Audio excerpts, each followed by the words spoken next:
ഗുരവേ സർവലോകാനാം വിഷജേ ഭവരോഗിണാം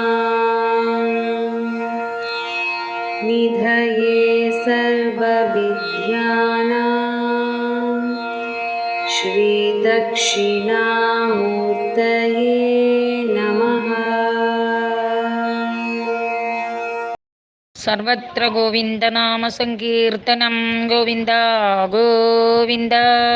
അടുത്ത ദശകം സൃഷ്ടി എങ്ങനെ ചെയ്തു എന്നുള്ളത്. എന്താണ് ഇത്? 14 അക്ഷരമുള്ള. ആദ്യം നമ്മൾ ഏവം ചതുർദശ ജഗന്മയദാംഗദസ്യ പാതാളമീശ പാദതലം വദന്തി. അതേപോലെ ഒരു ഇവിടെ വസന്ത തിലകം എന്ന വൃത്തമാണ്. 14 അക്ഷരം. ഇതില് തപോബലവും അതിബലം ച പ്രാപ്യാന്ന് പറഞ്ഞു നമ്മൾ അല്ലേ. അങ്ങനെ ശതം ദിവ്യവത്സരങ്ങള് തപസ് ചെയ്തപ്പോഴത്തേക്കിന് തപോബലവും അതിബലവും ഉണ്ടായി എന്നാണ്. അപ്പോഴാണ് തപോബല വിശൃംഭിത പവനപാദസീ പീതവാൻ അല്ലെ. ആ തപോബലം കൊണ്ടുള്ള ശക്തി കൊണ്ട് ആറ്റിനെയും വെള്ളത്തിനെയൊക്കെ കുടിക്കാനൊക്കെ പറ്റിയെന്ന് പറഞ്ഞു. ആ തപോബലം ഉണ്ട്. അപ്പൊ ഇവിടെ പറയണ വൈകുണ്ഠ വർദ്ധിതവലോധവത്പ്രസാദാത് അംബോജയോ നിരസൃജക്കില ദീപദേഹാൻ സ്ഥാസ്നോനി ഭൂരുഹമയാനി തദാ തിരശ്ചാൻ ജാതിർമനുഷ്യ നിവഹാനവിവേഭവേദാൻ. അല്ല എന്തൊക്കെയാണെന്ന് തിരശ്ചാം ജാതി അതാണെന്നല്ല. തിരശ്ചാന്ന് തിരശ്ചാൻ വേണ്ട, തിരശ്ചാം നോക്കിക്കോളൂ. വൈകുണ്ഠ എന്ന് ഭഗവാനെ സംബോധന ചെയ്യാം. വൈകുണ്ഠമൂർത്തേ, വൈകുണ്ഠമൂർത്തിയാണ്. സത്വസ്വരൂപൻ എന്നുള്ളത് കൊണ്ടാണ് വൈകുണ്ഠമൂർത്തി എന്ന് വിളിക്കുന്നത്. വൈകുണ്ഠമൂർത്തി വർദ്ധിത ബലഹ, വർദ്ധിച്ച ബലം കൊണ്ടായി. ആർക്ക്? ബ്രഹ്മദേവന്. എന്തുകൊണ്ട്? ഭവത് പ്രസാദാത്, അങ്ങയുടെ പ്രസാദം കൊണ്ട് വർദ്ധിച്ച ബലമുണ്ടായി. ആർക്കാണ്? അംബോജയോനിഹി പ്രസാദാത്. അംബോജയോനിഹി അതാണ് അവിടെ വാക്ക്. പ്രസാദാത് അംബോജയോനിഹി എന്ന് ഒന്നിച്ചിട്ട് പ്രസാദാത് അംബോജയോനിഹി. അംബോജം എന്ന് വെച്ചാൽ താമര, അംബോജയോനി താമരയിൽ വീറ്റിരുന്ന ആ ബ്രഹ്മദേവൻ. ആ ബ്രഹ്മദേവൻ വർദ്ധിത ബലം, വർദ്ധിച്ച ബലത്തോടു കൂടിയവനായിട്ട് അസൃജത് സൃഷ്ടിച്ചു. എന്തിനെ സൃഷ്ടിച്ചു? ജീവദേഹാൻ അസൃജത് കില, ജീവദേഹങ്ങളെയൊക്കെ സൃഷ്ടിച്ചു പോലും, സൃഷ്ടിച്ചുവല്ലോ എന്നാണ് പറയുന്നത്. എങ്ങനെ? സ്ഥാസ്നോനി ഭൂരുഹമയാണി തദാ തിരശ്ചാം ജാതീഹി മനുഷ്യ നിവഹാൻ അവി ദേവഭേദാൻ. എന്തൊക്കെയാണ് സൃഷ്ടിച്ചത്? ഭൂരുഹമയാണി സ്ഥാസ്നോനി, ഭൂമിയിൽ ഉണ്ടാകുന്ന വൃക്ഷലതാദികളായ സ്ഥാവരങ്ങളെയും തിരശ്ചാം ജാതീഹി, തിര്യക്കുകളുടെ പല വകുപ്പുകളുണ്ടല്ലോ, പക്ഷികള് മൃഗങ്ങളൊക്കെ, അവരെയൊക്കെയും മനുഷ്യനിവഹാൻ, മനുഷ്യക്കൂട്ടങ്ങളെയും ദേവഭേദാൻ, ദേവഭേദങ്ങളെയും അങ്ങനെയുള്ള ജീവദേഹാൻ, ജീവദേഹങ്ങളെ, എണ്ണമറ്റ ജീവദേഹങ്ങളെ അസൃജത് കില സൃഷ്ടിച്ചു അത്രേ. ആദ്യം അങ്ങനെയൊക്കെ സൃഷ്ടിച്ചു. അടുത്തത് സൃഷ്ടിച്ചത് എന്താണെന്ന് ചോദിക്കണം അല്ലെ. ഇവിടെ തമപ്രധാനമായിട്ടുള്ള സൃഷ്ടികാര്യം എന്തൊക്കെ നടത്തി എന്നാണ് അടുത്തത്. ശരീരങ്ങൾ കുറെ സൃഷ്ടിച്ചു. ഈ ശരീരങ്ങളിലൊക്കെ വേറെ കാര്യങ്ങളെ സൃഷ്ടിച്ചു എന്ന്. എന്തൊക്കെ? മിഥ്യാഗ്രഹാസ്മി മതിരോഗവികോപഭീതിഃ അജ്ഞാനവൃത്തിമിതി പഞ്ചവിധാം സസൃഷ്ട്വാ ഉദ്ദാമതാമസപദാർത്ഥവിധാനദൂരഃ തേനേ ത്വദീയ ചരണസ്മരണം വിശുദ്ധ്യൈ. സ്മരണം തേനേ എന്ന് പറഞ്ഞു, സ്മരിച്ചു. വിശുദ്ധ്യൈ, വിശുദ്ധിക്ക് വേണ്ടി. ത്വദീയ ചരണസ്മരണം തേനേ, അങ്ങയുടെ പദാരവിന്ദത്തിനെ സ്മരിച്ചു. എന്താ കാരണം? സൃഷ്ടിച്ചതൊക്കെ പെശക്. അതുകൊണ്ട് മിഥ്യ, മിഥ്യയെ സൃഷ്ടിച്ചു. തെറ്റിദ്ധാരണയാണ് അല്ലെ. നമ്മൾ ഈ ജഡമായ ലോകത്തിനെ സത്യമെന്ന് തെറ്റിദ്ധരിക്കുന്നു. അപ്പൊ മിഥ്യയെ സൃഷ്ടിച്ചു. അടുത്തത് പറയാണ് മിഥ്യാഗ്രഹം എന്നാ പറഞ്ഞത്. മിഥ്യ എന്നുള്ള ഗ്രഹണം, ഇല്ലാത്തതേ ഉണ്ടെന്ന് സ്വീകരിക്കലേനെ സൃഷ്ടിച്ചു. അസ്മി, അസ്മി എന്ന് പറഞ്ഞാൽ അതിന്റെ സബ്ജക്ട് എന്താ? അഹം അസ്മി അല്ലെ. അഹംഭാവം, ഞാൻ എന്റെ എന്നുള്ളൊരു തോന്നല്. ഈ ശരീരത്തിനെ ഞാൻ എന്നുള്ളത് തോന്നലാണ് അഹം. അതാണ് അഹമസ്മി എന്നുള്ള ചിന്തയെ വിചാരിച്ചു. പിന്നെ അതെങ്ങനെ കൊണ്ട് മാത്രമാണോ ഉണ്ടായത്? അഹംബുദ്ധി ഉണ്ടായി, അഹമസ്മീതി മതി. രാഗം, എല്ലാത്തിനോടും വല്ലാത്ത അറ്റാച്ച്മെന്റും. വികോപം, എല്ലാത്തിനോടും വിശേഷപ്പെട്ട കോപത്തെയും. ഭീതി, ഭയത്തിനെയും. ഇതിനെയൊക്കെ സൃഷ്ടിച്ചു. ഒന്നൊന്നിനു കൂടെ വരുന്നതാണ്. ആദ്യമായി പറയണ അജ്ഞാനമായ ആത്മസ്വരൂപത്തെ തിരിച്ചറിയാതിരിക്കലാണ് മിഥ്യാഗ്രഹം, തെറ്റിദ്ധാരണ. അടുത്തത് പറയാണ് എന്താണ്? അഹംഭാവത്തെ, അതാണ് അസ്മി എന്നുള്ള മതി, ഞാൻ ഉണ്ട് എന്നുള്ള തോന്നല്. ആ അഹംഭാവം, അത് ആത്മാവായി ശരീരത്തിനെ ധരിക്കല്. രാഗം, രാഗം എന്ന് പറഞ്ഞാൽ എല്ലാ വസ്തുക്കളോടും വല്ലാത്ത അറ്റാച്ച്മെന്റ്. കോപം, എല്ലാത്തിനോടും വെറുപ്പും വിദ്വേഷവും. ഭയം, പേടി. ഈ 5 രാഗം, 5 എണ്ണം ഉണ്ട്. ഇത് 5 എണ്ണത്തിനും കൂടി പറയുന്ന പേരാണ് എന്ത്? അജ്ഞാനം അല്ലെങ്കിൽ അവിദ്യ. ആ അവിദ്യയാണ് സൃഷ്ടിച്ചത് ആദ്യം തന്നെ. അവിദ്യയെ അങ്ങോട്ട് സൃഷ്ടിച്ചു. സൃഷ്ടി കഴിഞ്ഞപ്പോഴാണ് ബ്രഹ്മാവിന് തോന്നിയത്, അയ്യോ ഇത് കഷ്ടായല്ലോ. നമുക്കുണ്ടാവാറില്ലേ, എന്തെങ്കിലുമൊക്കെ ചെയ്തു കഴിഞ്ഞിട്ട് അത് വേണ്ടിയായിരുന്നില്ല എന്ന് തോന്നില്ലേ? അതേ ഒരു ഭാവം ബ്രഹ്മദേവനും ഉണ്ടായി. അതുകൊണ്ട് പറയുന്നു അജ്ഞാനവൃത്തി ഇതി പഞ്ചവിധാം സൃഷ്ടുവ. 5 തരത്തില് അജ്ഞാനവൃത്തി അടക്കം സൃഷ്ടിച്ചു. സൃഷ്ടിച്ചു കഴിഞ്ഞപ്പോഴ്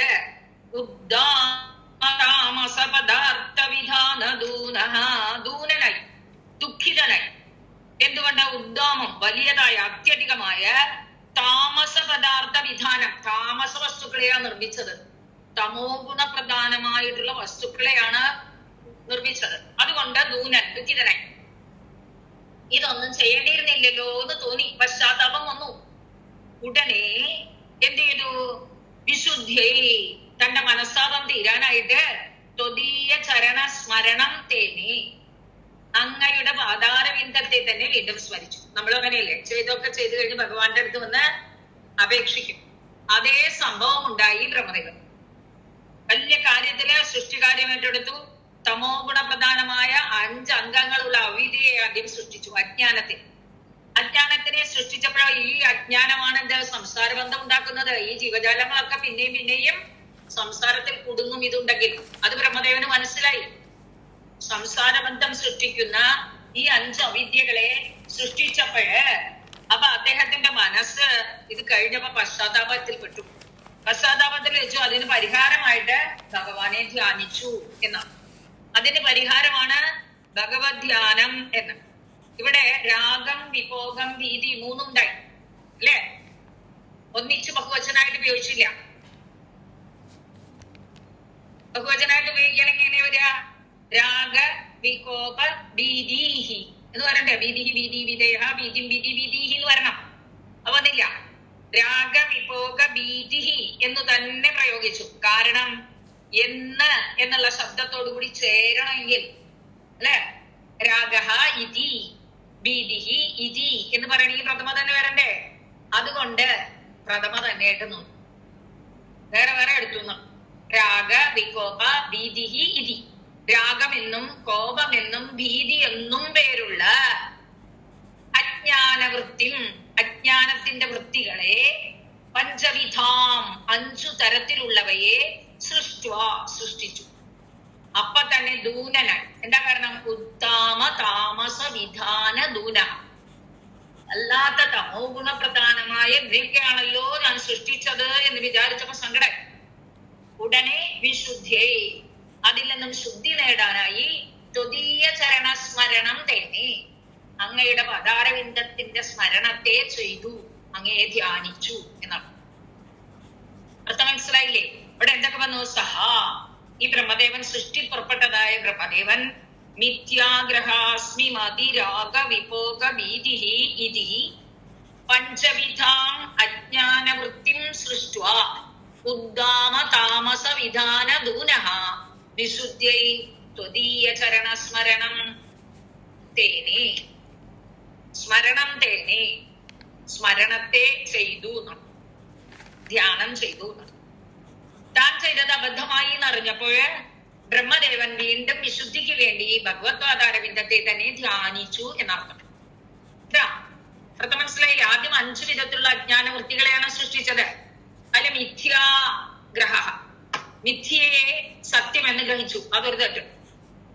അസ്മി അഹം എന്നുള്ള ബോധം വന്നു. അഹംഭാവം വന്നപ്പോ ദേഹമാണ് ആത്മാവ് എന്നുള്ള ധാരണ. അത് കഴിഞ്ഞിട്ടോ ഈ ദേഹം ആത്മാവ് എന്ന് തോന്നിയപ്പോ ഞാനെന്നും എന്റേതെന്നും ഉള്ളതായ രാഗം, അറ്റാച്ച്മെന്റ്.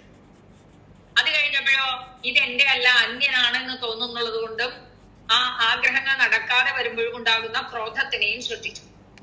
അത്രയും ആയപ്പോഴ ജീവിതം ഭയമായി. കാരണം ഇതിൽ നിന്ന് രക്ഷപ്പെടാൻ ഒരു വഴിയില്ല, കുരുക്കിൽ പെട്ടു, ഇനി എങ്ങനെ രക്ഷിക്കും എന്നുള്ള ചിന്ത വന്നു.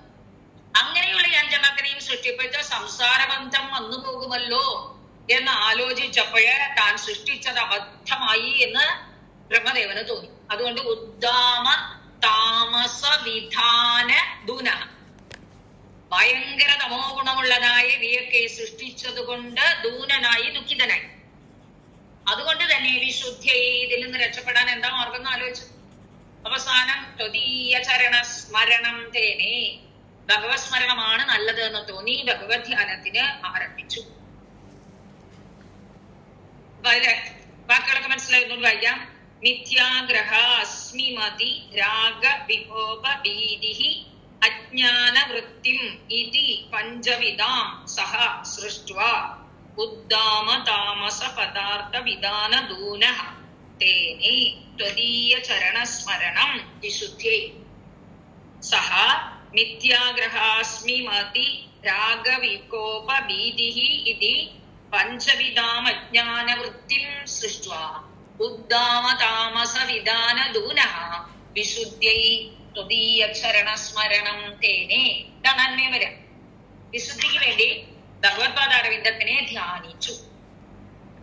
അത് കഴിഞ്ഞപ്പോ എന്ത് ചെയ്തു? ഈ സൃഷ്ടിയൊക്കെ വേണ്ടാന്ന് വെച്ചു. ശരിക്കും നന്നായി ഇങ്ങോട്ട് സൃഷ്ടിക്കാമെന്ന് വീണ്ടും തീരുമാനിച്ചിട്ട് എന്ത് ചെയ്തു എന്ന് പറയാനാ. ബ്രഹ്മാവ് തന്നെയാണല്ലോ സൃഷ്ടിക്കുന്നത്. അപ്പൊ ബ്രഹ്മാവിന്റെ മനസ്സിൽ നിന്നും കയ്യിൽ നിന്നും കാലിൽ നിന്നും തുടയിൽ നിന്നും ഒക്കെ സൃഷ്ടിച്ചു എന്നാണ്. അപ്പൊ ഇവിടെ ആദ്യം തന്നെ സൃഷ്ടിച്ചത് എന്താണ്? സനകം സനന്ദം ഭൂയ സനാതന മുനിം ച സനത് കുമാരം തേ സൃഷ്ടികർമ്മണി തു തേന നിയുജ്യമാനാഃ ത്വത്പാദഭക്തിരസ്തികാഃ ജഗൃഹുർനവാണിം. എന്ത് ചെയ്തു? താവത്, അപ്പോഴേക്കും. അപ്പോൾ പിന്നെ ഇതിപ്പോ സൃഷ്ടിച്ചത് ശരിയായില്ല, സങ്കടായി. വിശുദ്ധിക്ക് വേണ്ടി ഭഗവാന്റെ അടുത്ത് പ്രാർത്ഥിച്ചു. അതിനുശേഷം സസർജ, സൃഷ്ടിച്ചു. എന്തിനെ? മനസ്സുകൊണ്ടാണ് സൃഷ്ടിച്ചത്. ആരെയൊക്കെയാണ് സൃഷ്ടിച്ചത്?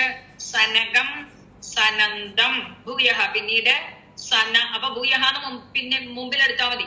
സഹാ ഭൂയഹ, തഥാ സഹാ ഭൂയഹ മനസ്സുകൊണ്ട് സനകം സനന്ദം സനാതനം സനത് കുമാരം എന്നുള്ള 4 പേരെ സൃഷ്ടിച്ചു. ഭഗവാന്റെ മാനസപുത്രന്മാരായിട്ട് സനകാദികളെ സൃഷ്ടിച്ചു. എന്നിട്ട് പറഞ്ഞു, ഞാൻ ഒറ്റയ്ക്ക് പാടുപെടുന്നുണ്ടല്ലോ മക്കളെ, നിങ്ങൾ സൃഷ്ടികർമ്മത്തിൽ എന്റെ കൂടെ ചേരൂ എന്നാണ് പറഞ്ഞത്. അപ്പൊ അവരെന്ത് ചെയ്യുന്നു? തേ സൃഷ്ടികർമ്മണീതു തേന നിയുജ്യമാനാഃ, അദ്ദേഹത്താൽ നിയോഗിക്കപ്പെട്ടവരായിട്ട്. സഹാ നിയുക്ത എന്നർത്ഥം. അദ്ദേഹം നിയോഗിച്ചു. പക്ഷെ തേന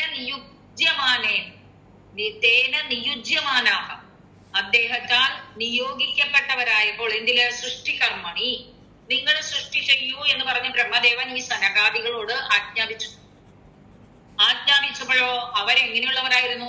ത്വത്പാദഭക്തിരസികാഃ. ഗുരുവായൂരപ്പ, അങ്ങയുടെ പാദത്തിലാണ് അവർക്ക് ഭക്തി ഉണ്ടായിരുന്നത്. അവർക്ക് സൃഷ്ടിയും കൃഷ്ടിയൊന്നും ഇഷ്ടമുണ്ടായിരുന്നില്ല. അതുകൊണ്ട് എന്തുണ്ടായി? വാണിം ന ജഗൃഹു, അദ്ദേഹത്തിന്റെ വാക്കിനെ സ്വീകരിച്ചില്ല.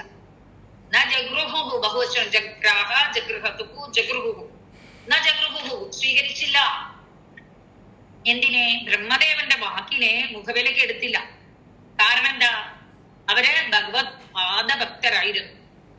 എന്നാൽ ബ്രഹ്മദേവൻ ആജ്ഞാപിച്ചു എന്തിന്? സൃഷ്ടികർമ്മത്തിൽ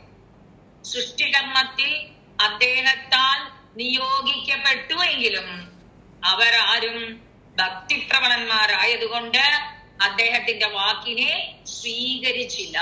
ഇതാണ് അർത്ഥം. എന്താണ്? താവത് സഹ ഭൂയഃ, വീണ്ടും അദ്ദേഹം മനസ്സുകൊണ്ട് സനന്ദം സനന്ദം സനാതന മുനിം സനത്കുമാരം ച സസർജ. അത് ആദ്യത്തെ വാചകമാണ്. വീണ്ടും അദ്ദേഹം മനസ്സിനെ കൊണ്ട് മനസ്സിൽ നിന്നും സനകനെയും സനന്ദനെയും സനാതന മുനിയെയും സനത് കുമാരനെയും സൃഷ്ടിച്ചു. അവർ തേന ബ്രഹ്മണ, ആ ബ്രഹ്മാവിനാൽ സൃഷ്ടികർമ്മണി നിയുജ്യമാനാഹ, സൃഷ്ടികർമ്മത്തിലേക്ക് നിയോഗിക്കപ്പെട്ടു എങ്കിലും എന്ത് ചെയ്തു? തത്പാദഭക്ത രസിക, ഭഗവത് പാദത്തിൽ തന്നെ രസികന്മാരായിരുന്നത് കൊണ്ട്, ഭഗവത് ഭജനത്തിൽ തൽപരരായിരുന്നത് കൊണ്ട് വാണിം ന ജക്രുഹു, ആ വാക്കിനെ സ്വീകരിച്ചില്ല. മനസ്സിലായില്ലേ? വ്യക്തമായില്ലേ? ഇപ്പൊ പറയണ താവത് ഭൂയഃ മനസാ സനകം സനന്ദം സനാതന മുനിം സനത് കുമാരം ച സസർജ.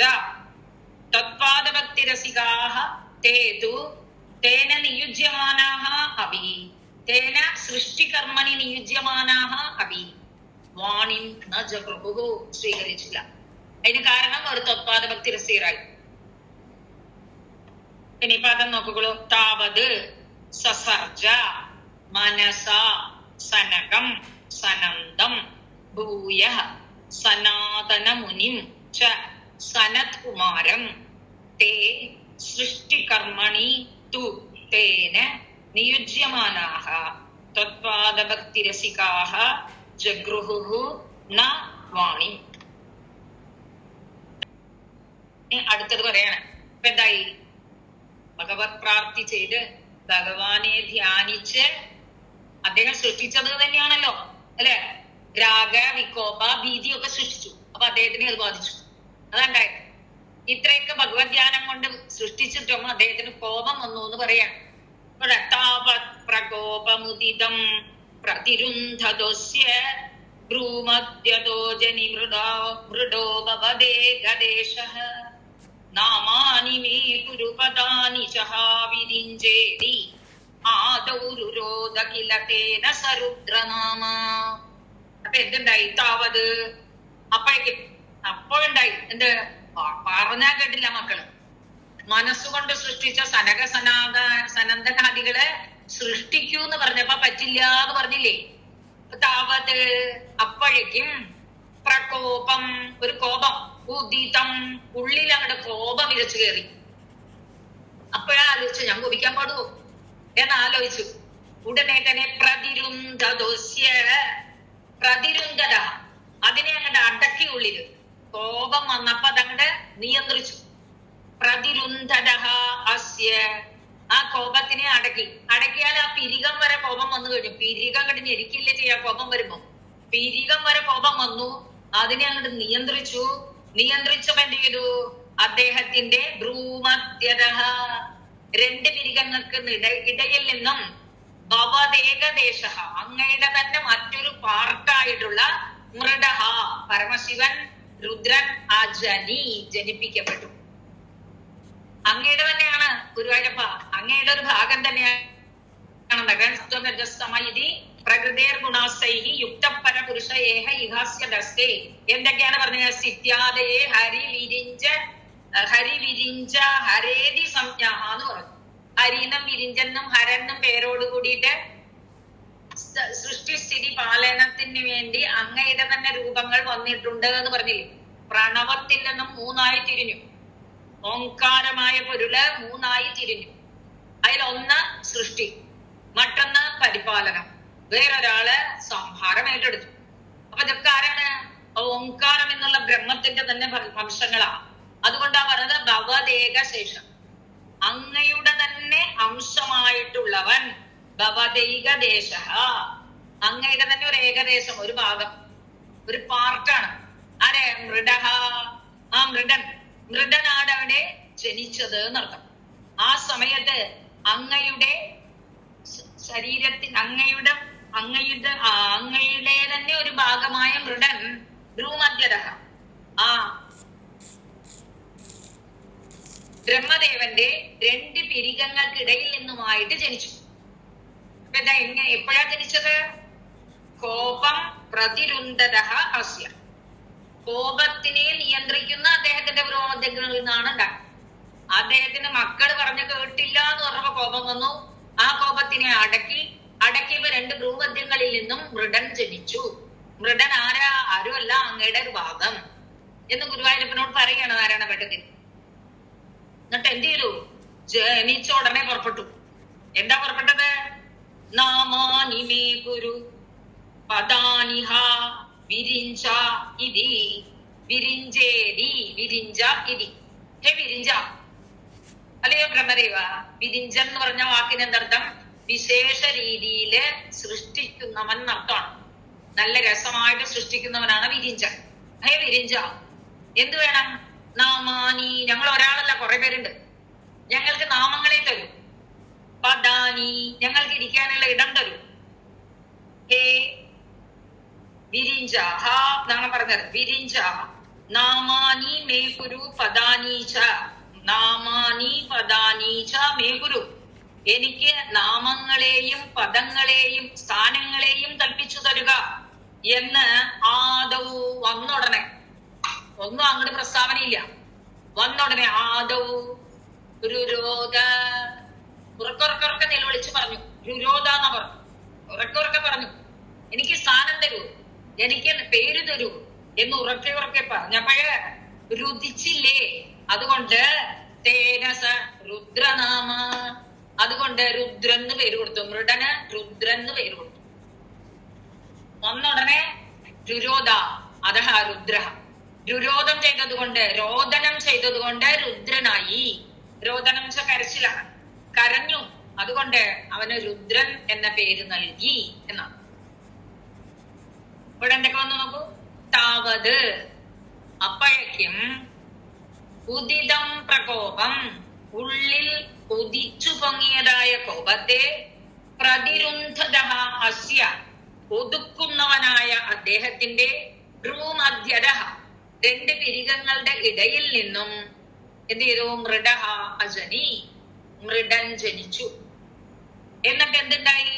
ഹാ വിരിഞ്ച മേ നാമാനി പദാനി ച കുരു ഇതി ആദൗ രുരോധ അതഹ സഹ തേന സഹ രുദ്രനാമ, അതുകൊണ്ട് അവൻ രുദ്രനാമൻ ആയി, രുദ്രൻ എന്ന പേരോടുകൂടിയവനായി തീർന്നു. കണ്ട, അതായത് ഭ്രൂമധ്യം എപ്പോഴും എന്തിനുള്ളതാണ്? യോഗികൾക്ക് ഭ്രൂമധ്യത്തിൽ കൊണ്ടുവന്ന് നിർത്തും, ഇല്ലേ, ഭഗവത് പ്രാപ്തിക്ക്. ആ ഭ്രൂമധ്യത്തിൽ നിന്നും പുറപ്പെട്ടാണ് ബ്രഹ്മരന്ധ്രത്തിലേക്ക് എത്തുക. ഈ ഭ്രൂമധ്യം എന്ന് പറഞ്ഞാൽ നമ്മളുടെ എല്ലാ തരത്തിലുള്ളതായ കഴിവുകളും പുറത്തു വരാനുള്ള സന്ദർഭം. ഇവിടെ ദേഷ്യത്തോടു കൂടിയല്ലേ നിന്നത്? ആ ദേഷ്യം തന്നെ രൂപമെടുത്ത മാതിരി പുറത്തേക്ക് വന്നു രുദ്രൻ. ആ രുദ്രൻ ആയിരുന്നില്ല, മൃഡനാണ് വന്നത്, ശിവനാണ് വന്നത്. എനിക്ക് പേര് തരൂ, സ്ഥാനം തരൂ എന്ന് ആദ്യമേ കരഞ്ഞത് കൊണ്ട് രുദ്രൻ എന്ന പേരിൽ അറിയപ്പെട്ടു. ഇതാണ് പറഞ്ഞത്. അർത്ഥം മനസ്സിലായില്ലേ? താവത് ഉദിതം പ്രകോപം പ്രതിരുന്ധതഃ തസ്യ ഭ്രൂമധ്യതഃ മൃഡഃ അജനി, മൃഡഃ അജനി. ഹാ വിരിഞ്ച മേ നാമാനി പദാനി ച കുരു ഇതി ആദൗ രുരോധാതില, ആദ്യമേ കരഞ്ഞു അത്രേ. തേനാസഹ രുദ്രനാമ, അതുകൊണ്ട് രുദ്രൻ എന്ന പേരിൽ അറിയപ്പെട്ടു. അങ്ങനെ പരമശിവന്റെ ബ്രഹ്മദേവന്റെ ഭ്രൂമധ്യത്തിൽ നിന്നും കോപം നിയന്ത്രിച്ചപ്പോൾ ഉണ്ടായവനാണ് മൃഡൻ. ആ മൃഡൻ ആദ്യം തന്നെ എനിക്ക് നാമം തരൂ, എനിക്ക് സ്ഥാനം തരൂ എന്ന് കരഞ്ഞതുകൊണ്ട് രുദ്രൻ എന്ന പേരിൽ പ്രസിദ്ധനായി. നോക്കിക്കോ. താവത് പ്രകോപം ഉദിതം പ്രതിരുന്ധതഃ അസ്യ ഭ്രൂമധ്യതഃ അജനി മൃഡഃ ഭവദേകദേശഃ നാമാനി മേ കുരു പദാനി ച ഹാ വിരിഞ്ച ഇതി ആദൗ രുരോധ കില തേന സഹ രുദ്രനാമ. അപ്പൊ എന്ത് ചെയ്തു? ബ്രഹ്മാവ് എന്ത് ചെയ്തു? രുദ്രൻ, ശരി, നിനക്ക് എന്താ വേണ്ട? സ്ഥാനം വേണം അല്ലേ, നിനക്ക് പേര് വേണം അല്ലേ, നിനക്ക് കുറെ പത്നിമാരുണ്ടരാം എന്ന് പറഞ്ഞുകൊണ്ട് ഏകാദശ രുദ്രന്മാരെന്നാണ് സങ്കല്പം. നമ്മള് ഏകാദശങ്ങള് എന്നാണ് പറയുന്നത്. ഏകാദശ രുദ്രന്മാര് എന്ന് പറയും കേട്ടാ. അത് ദ്വാദശ ആദിത്യന്മാര്, ഏകാദശ രുദ്രന്മാര് എന്നൊക്കെയാണ്. നമ്മുടെ ഭാഗവതത്തിൽ ഇത് വ്യക്തമായിട്ടുണ്ട്. നോക്കിക്കോളൂ കേട്ടോ. ഏകാദശ വിഭിന്ന രൂപം രുദ്രം വിധായ ദൈതാവനിതാശ്ച ദത്വാ താവന്ത്യദത്ത ജപദാനി ഭവത് പ്രണുന്നഃ പ്രാഹ പ്രജാവിരചനായ ച സാദരം തം. സാദരം തം പ്രജാവിരചനായ പ്രാഹ. ആദരവോടുകൂടി ആ രുദ്രനോട് പ്രജകളെ രചിക്കൂ എന്ന് പറഞ്ഞു, പ്രജകളെ സൃഷ്ടിക്കൂ എന്ന് പറഞ്ഞു. പ്രജാവിരചനായ ആഹ, പ്രജകളെ സൃഷ്ടിക്കൂ എന്ന് പറഞ്ഞു. എങ്ങനെ? സാദരം, ആദരവോടുകൂടി. ആദ്യം തന്നെ എന്ത് ചെയ്തു? അതിനുവേണ്ടി അദത്ത നൽകി. എന്തൊക്കെയാ ചോദിച്ചിരുന്നത്? നാമാനിമേ ഗുരു പദാനിമേ ഗുരു എന്ന് ചോദിച്ചിരുന്നു. എനിക്ക് നാമങ്ങളെ തരൂ, പദങ്ങളെ തരൂ എന്ന് പറഞ്ഞിരുന്നുവല്ലോ. അപ്പൊ അതുകൊണ്ട് അത് കൊടുത്തു. എങ്ങനെ കൊടുത്തു? ഏകാദശാഹ്വദയ 11 നാമങ്ങളോട് കൂടിയുള്ള വിഭിന്ന രൂപം. വിഭിന്നമായ പരമശിവന്റെ 11 രൂപമുണ്ട്. മഞ്ഞുഹു എന്നാണ് ആദ്യത്തെ രൂപം. മഞ്ഞുഹു, മനുഹു, മഹീയാൻ. നമ്മൾ ഭാഗവതത്തിൽ ഉണ്ടത്. മഞ്ഞുഹു, മനുഹു, മഹീനസൻ, മഹാൻ, ശിവൻ, ഋതദ്ഗൻ, ഉഗ്രരേഡാഹ, ഭവഹ, കാലഹ, വാമദേവഹ, ധൃതവ്രത. അങ്ങനെ 11 പേര് നമ്മുടെ ഭാഗവതത്തിലുണ്ട് കേട്ടോ. ഈ 11 പേര് കൊടുത്തു. വാമദേവഹ എന്നൊരു പേര് കൊടുത്തു, കാലഹ എന്നൊരു പേര് കൊടുത്തു, അതേപോലെ തന്നെ മഞ്ഞുഹു എന്ന് പേര് കൊടുത്തു, മനു എന്ന് പേര് കൊടുത്തു, മഹിമൻ, മഹിനസൻ എന്ന് പേര് കൊടുത്തു, മഹാൻ എന്ന് പേര് കൊടുത്തു, ശിവൻ എന്ന്, ഋതംബരൻ എന്ന്. അങ്ങനെ 11 പേര് ആദ്യം കൊടുത്തു. നീ 11 ആയിക്കോ എന്ന് പറഞ്ഞു. എന്നിട്ട് എന്ത് പറഞ്ഞു? നിനക്ക് ആ 11 പേർക്ക് 11 പത്നിമാരെ കല്യാണം കഴിച്ചു തരാമെന്ന് പറഞ്ഞു. നോക്കിക്കോളോട്ടെ കണക്ഷൻ. മനുവിന് മഞ്ഞുവാണ്, കോപമാണ് അല്ലെ ആദ്യം. ധീവൃത്തി, ബുദ്ധിയാണ് ആദ്യം. പിന്നെ ഉഷന എന്ന് പറഞ്ഞു കൊടുത്തു മനു. മഹിനസന് ഉമ. പിന്നെ അതുപോലെ തന്നെ നിയുത്ത്, സർപ്പിഹി, ഇല, അംബിക, ഇരാവതി, സുധ, ദീക്ഷ എന്ന പേരുള്ള 11 വനിതകളെയും ഏൽപ്പിച്ചു കൊടുത്തു. എന്നിട്ട് സ്ഥാനം വേണ്ടവർക്ക് ഇവർ എവിടെ താമസിക്കും? അപ്പൊ അതിനു വേണ്ടി കൊടുത്തു. എന്തൊക്കെ? ഹൃദയം, ഇന്ദ്രിയാണി, അസുഹു, വ്യോമ, വായുഹു, അഗ്നിഹി, ജലം, മഹി, സൂര്യ, ചന്ദ്രഹ, തപഹ. ഇങ്ങനെ 11 സ്ഥാനവും കൊടുത്തു. 11 പേര്, 11 പത്നിമാര്, 11 സ്ഥാനം. ഏകാദശ രുദ്രന്മാർ എന്ന് പ്രസിദ്ധരാണ്. അവരെ കൊടുത്തു. കൊടുത്തിട്ട് പറഞ്ഞു സൃഷ്ടി ചെയ്യ എന്ന്. അപ്പൊ ഇവിടെ എന്തൊക്കെ അത് നമ്മള് മനസ്സിലാക്കാൻ വേണ്ടി പറഞ്ഞാണ്. പദ്യത്തിൽ എന്താ പറഞ്ഞത്? ഏകാദശാഹ്വയതയ 11 പേരുള്ളതായ വിഭിന്ന രൂപം, വിഭിന്നമായ രൂപത്തിലുള്ള രുദ്രം വിധായ, രുദ്രനെ ആക്കി. വിഭിന്ന രൂപത്തിലുള്ള 11 രുദ്രന്മാരെ ആക്കി. എന്താ ചെയ്തു? ദൈത വനിതാശ താവന്തി അത കേട്ടോ, അല്ല ദലിത വനിതാശ, തന്നെ പ്രിയപ്പെട്ടതായ വനിതകളെയും ദത്വ കൊടുത്തു. താവന്തി പദാനി അതക, അത്രയും തന്നെ പദങ്ങളെയും കൊടുത്തു. സ്ഥാനങ്ങളെ, ഭൂമി, വായു, ആകാശം, സൂര്യൻ, ചന്ദ്രൻ, തപസ്സം തുടങ്ങില്ലേ, ഈ രൂപങ്ങളൊക്കെ കൊടുത്തു. അക്കൊക്കെ ആയപ്പോഴ് വേഗം തന്നെ എന്ത് ചെയ്തു?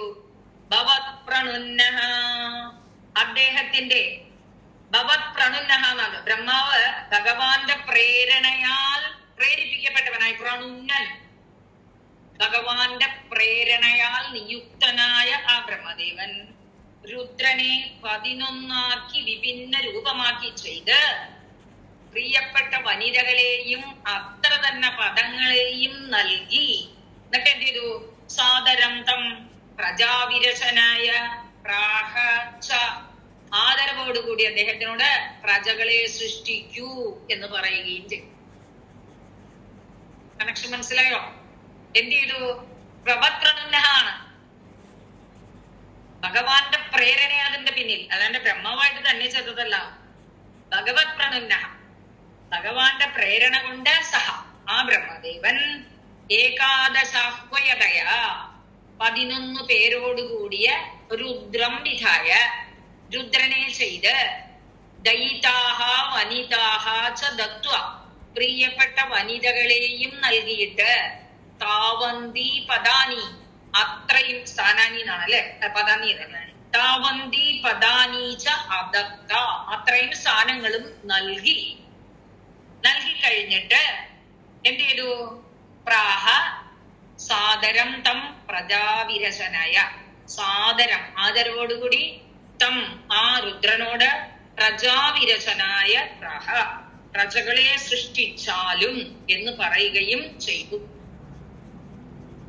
ഇപ്പൊ രുദ്രനെ 11 ആക്കി, 11 വനിതമാരെ കൊടുത്തു, 11 സ്ഥാനങ്ങൾ കൊടുത്തു, അഗ്നി സൃഷ്ടിക്കുക എന്ന് പറഞ്ഞു. പിന്നെ പദം പിരിക്കാം. ഏകാദശാഹ്വയതയാ ച വിഭിന്ന രൂപം രുദ്രം വിധായ ദയിതാഹ വനിതാഹ ച ദത്വാ താവന്തി അദത്ത ച പദാനി ഭവത് പ്രണുന്നഃ പ്രാഹ പ്രജാവിരസനായ ച സാദരം തം അഥ സഹ ഭവത് പ്രണുന്നഃ രുദ്രം ഏകാദശാഹ്വതയാ വിധായ വിഭിന്ന രൂപം വിധായ ദയിതാഹ വനിതാഹ ച ദത്വാ താവന്തി പദാനി അധത്ത സാദരം തം പ്രജാവിരസനായ ആഹ ച.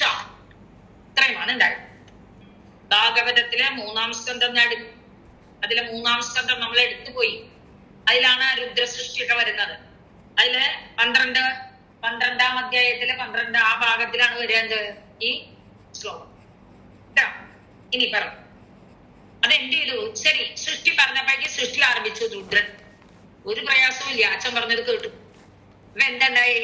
രുദ്രാഭിസൃഷ്ട ഭയദാകൃതി രുദ്ര സംഘ സമ്പൂര്യമാണ ഭുവനത്രയ ബീജചേതാ മാമാ പ്രജാസൃജയത പശ്ചര മംഗളായേതി ആചഷ്ടതം കമലഭൂർഭവദീരിതാത്മാ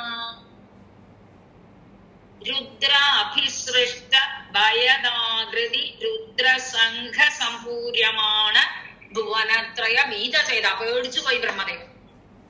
ബീജചേതനെ എന്താ പേടിക്കാൻ കാരണം? രുദ്ര അഭിസൃഷ്ടം, രുദ്രനാൽ സൃഷ്ടിക്കപ്പെട്ടത്.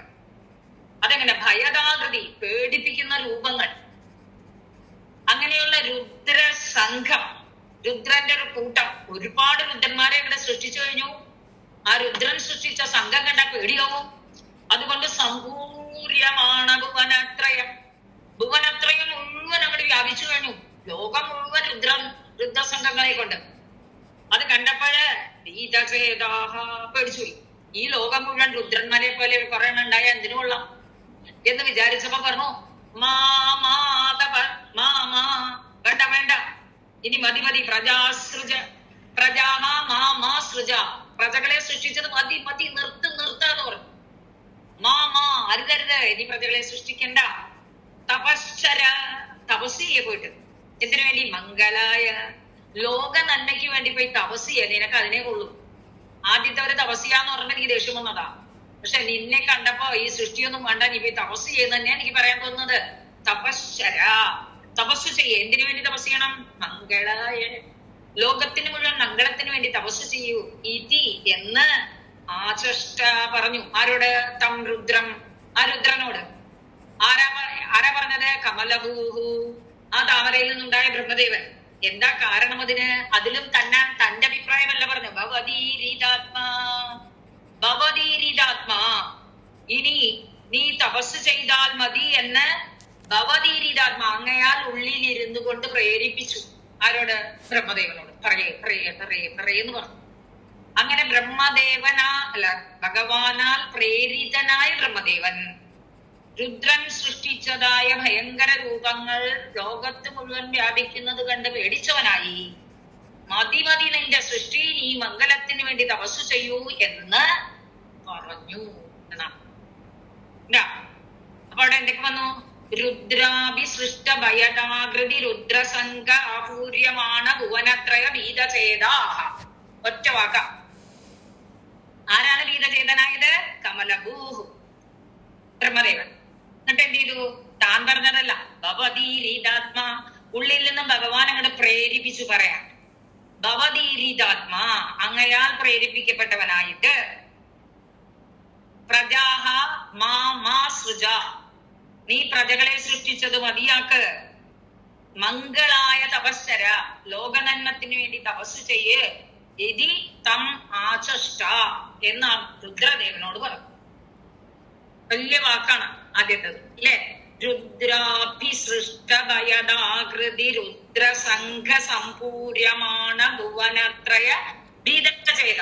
ഇവിടെ ഭീതചേതനാണ് പ്രധാനം. ഭുവനത്രയം മുഴുവൻ രുദ്രനാൽ സൃഷ്ടിക്കപ്പെട്ട ഭയദാകൃതി നിറഞ്ഞു എന്ന് കണ്ടപ്പോ ഭയം വന്നു. അങ്ങനെയുള്ള കമലഭൂഹു ബ്രഹ്മദേവൻ ഭവതീരീതാത്മാ, ഉള്ളിൽ ഭഗവാനാൽ പ്രേരിതനായിട്ട്, മാ മാ പ്രജാഹ സൃജ, പ്രജകളെ നീ സൃഷ്ടിക്കേണ്ട, മംഗളായ തപസ്സര, എല്ലാവരുടെ നന്മത്തിന് വേണ്ടി തപസ്സു ചെയ്യൂ, ഇതി എന്ന് തം ആ രുദ്രനോട് ആചഷ്ട പറഞ്ഞു. മനസ്സിലായില്ലേ? രുദ്രാഭിസൃഷ്ട ഭയദാകൃതി രുദ്രസംഘ സമ്പൂര്യമാണ ഭുവനത്രയ ഭീതചേതാഃ കമലഭൂഹു ഭവതീരീതാത്മാ പ്രജാഃ മാമാസൃജ മംഗളായ തപസ്സരായിരി തം ആചഷ്ട പറഞ്ഞു. അതായത് എന്താ കാര്യം എന്ന് വെച്ചാൽ, പെട്ടെന്ന് ദേഷ്യം വന്നു അല്ലേ. ദേഷ്യം വന്നപ്പോ എന്നാ കിടക്കട്ടെ എന്ന് പറഞ്ഞിട്ടാണ് അടുത്ത സൃഷ്ടി. ദേഷ്യത്തിൽ നിന്ന് ഉദ്ഭവനായതാ. അപ്പോഴേ കോപമൂർത്തിയാണ്. അതാണ് മഞ്ഞുവാണ് ആദ്യത്തെ കോപനാണ്. ആ കോപമൂർത്തിയായിട്ടാണ് വന്നത്. ആ കോപമൂർത്തിയുടെ പ്രവൃത്തികളൊക്കെ കോപതരായിരിക്കുമല്ലോ. അപ്പൊ അത് ആകപ്പാടെ കണ്ട് പേടിച്ചു. യോ ഇത് അനർത്ഥമായല്ലോ അല്ലെ, ചെയ്യാൻ പോയത് അനർത്ഥമായി മാറിയല്ലോ എന്ന് ചെയ്തു. അപ്പൊ അതിന് എന്ത് വേണം? അപ്പൊ പറഞ്ഞു നീ ചെയ്ത എന്നിട്ട് വന്ന് സൃഷ്ടിച്ചതായ രുദ്രദേവനോട് പറയാ, നീ ചെയ്ത അനർത്ഥമുണ്ടല്ലോ, അതിന് പരിഹാരം എന്താണെന്നറിയോ? തപസ്സര, തപസ്സു ചെയ്യുന്നു. അത് ബ്രഹ്മദേവൻ എന്തുകൊണ്ട് പറഞ്ഞു? ബ്രഹ്മദേവന്റെ ഉള്ളിൽ ഇരുന്ന് ആ ഭഗവാൻ പ്രേരിപ്പിച്ചു. നമ്മൾ അനർത്ഥം എന്തെങ്കിലും വന്നാൽ അതിന് ഭജനമാണ് പ്രധാനം, പരിഹാരം അല്ലെ. ഇവിടെ അനർത്ഥം ചെയ്തതായ രുദ്രനോട് പറഞ്ഞു, നീ പോയി തപസ്സര, തപസ്സു ചെയ്യേ എന്ന് സൂചിപ്പിച്ചു കേട്ടോ. ഭവതീരീതാത്മാ എന്ന് പറയാൻ കാരണം ഭഗവാൻ അന്തര്യാമിയായിരുന്നു പ്രേരിപ്പിച്ചു എന്നാണ് അല്ലെ. നമ്മളുടെ എല്ലാ പ്രവൃത്തികളുടെ പിന്നിലും ഭഗവാന്റെ പ്രേരണയുണ്ട്. നമ്മൾ തെറ്റെന്തെങ്കിലും ചെയ്താൽ ഉള്ളിൽ നിന്ന് വിളിച്ചു പറയും, നമ്മളത് കേൾക്കില്ല എന്ന് മാത്രം. അത്രയേ ഉള്ളൂ. നമ്മുടെ ഉൾമനസ് പറയണോന്ന് നമ്മൾ പറയില്ലേ. ഉൾമനസ് എന്ന് പറയുന്നത് എന്താ? ഭഗവാൻ നമ്മളെ പ്രേരിപ്പിക്കുകയാണ്, ഇതിന് പ്രായശ്ചിത്തം ഇതാണ്, നീ അത് ചെയ്തേക്കുക. അപ്പൊ നമ്മുടെ ഈഗോ സമ്മതിക്കാത്തത് കൊണ്ട് നമ്മൾ അത് ചെയ്യുന്നില്ല എന്ന് മാത്രം. നമ്മുടെ ഉള്ളിൽ വിളിച്ചു പറയും, ഇതിന് പരിഹാരം ഇതാണ്, അതാണ് ഏറ്റവും നല്ലത്. പക്ഷെ നമ്മൾ പിന്നെയും കേൾക്കണില്ല. അത് പിന്നെ ആരും കൂട്ടിയപ്പോട്ടില്ലല്ലോ. ബ്രഹ്മദേവൻ വേഗം കേട്ടു. അല്ല, ബ്രഹ്മദേവനല്ല, ബ്രഹ്മദേവൻ വേഗം കേട്ടു. അതുകൊണ്ട് രുദ്രനോട് പറഞ്ഞു, നീ ചെയ്ത കുറ്റത്തിന് തപസ് ചെയ്യുന്നതാണ് നല്ലത് എന്ന് മറുപടി പറഞ്ഞു. അപ്പൊ വാക്കുകൾ എളുപ്പമാണ് അന്വയത്തിന് അല്ല പദം തിരിക്കാൻ. രുദ്രാഭിസൃഷ്ട ഭയദാകൃതി രുദ്രസംഘ സമ്പൂര്യമാണ ഭുവനത്രയ ഭീതചേതാഃ ഒരൊറ്റ വാക്ക. മാ മാ പ്രജാഃ സൃജ തപഃ ചര മംഗളായ ഇതി ആചഷ്ട തം കമലഭൂഹു ഭവതീരീതാത്മാ. അടുത്തതിൽ പറയണ എന്താണ്? അതായത് എപ്പോഴും ബുദ്ധി നന്നാവണം. ബുദ്ധി നന്നാവണം. വിശുദ്ധിയെന്ന് കഴിഞ്ഞ 2 ശ്ലോകത്തിന് മുമ്പ് പറഞ്ഞു. വിശുദ്ധിയെ ത്വത്പാദ സ്മരണം. വിശുദ്ധിക്ക് വേണ്ടി അങ്ങയുടെ പാദത്തെ സ്മരിച്ചു എന്ന് പറഞ്ഞില്ലേ. വിശുദ്ധി ഉണ്ടാവും. നമുക്ക് ആപത്തൊക്കെ വരുമ്പോ എന്ത് ചെയ്യുന്നവർക്കാണ്? എപ്പോഴും വടി വെച്ച് അടിക്കുന്നില്ല അത്ര ദൈവം നമ്മളെ. വടി കൊണ്ടുവന്ന് അടിച്ച് പശുവിനെ അടിക്കണമാരെ അടിക്കില്ല എന്നാണ് മഹാഭാരതത്തിൽ പറയുന്നുണ്ട്. വടി കൊണ്ടുവന്ന് അടിക്കൊന്നുമില്ല. പക്ഷെ ആരെയാണോ രക്ഷിക്കാൻ ഉദ്ദേശിക്കുന്നത് അവർക്ക് സദ്ബുദ്ധി ഉണ്ടാക്കി കൊടുക്കും. ഇതാണ് മഹാന്മാർ ചെയ്യുന്ന കാര്യം. അല്ലാണ്ട് കുറെ തല്ലില്ല. തല്ലിയെല്ലാം നന്നാക്കുക. അവന് സദ്ബുദ്ധി ഉണ്ടാക്കുന്ന. നമ്മളതുകൊണ്ടാണ് ഭഗവാനോട് പ്രാർത്ഥിക്കുന്നത്, സദ്ബുദ്ധി ഉണ്ടാകണേ എന്ന് പ്രാർത്ഥിക്കുന്നത്. അതുകൊണ്ടാണ് നല്ല ബുദ്ധിയെ തരണേ എന്ന് പറയില്ലേ. നല്ല ബുദ്ധിയാണ് ഭഗവാൻ തരേണ്ടത് നമുക്ക്.